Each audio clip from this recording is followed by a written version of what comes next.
फडणवीसांना न कळवताच सरकारमधील एका मंत्र्यानं परस्पर जाहिराती दिल्या। हे मंत्री भाजपचे नसून मित्रपक्षाचे अशी माहिती रोहित पवार यांचा आरोप।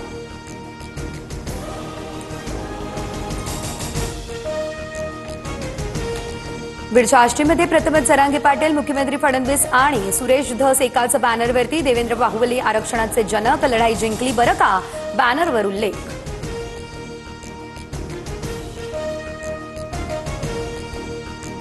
GR ओबीसींवर घाला घालणारा सरकारची भूमिका ओबीसी विरोधी, लढणार हक्काचं रक्षण करणार वडेट्टीवारांचा आरोप। तर वडेट्टीवारांकडून 8 सप्टेंबरच्या बैठकीला येण्याचं ओबीसी नेत्यांना आवाहन। कोर्टात जाण्याचा सगळ्यांना अधिकार, न्यायालयीन लढाई झाल्यास शासन योग्य बाजू मांडणार। चंद्रशेखर बावनकुळे यांच्याकडून स्पष्ट।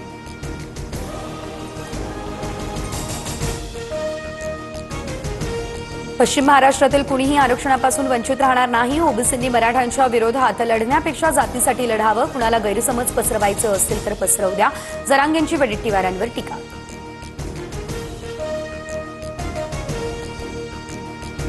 अजित पवार, तुम्ही पोल्ट्रीवरचे कामगार शोभतात। अजितदादा, आपल्या मिटकरी नावाच्या श्वानाला आवरा, नाहीतर तो तुम्हाला तोंड काळं करायला लावणार। लक्ष्मण हाके यांची टीका।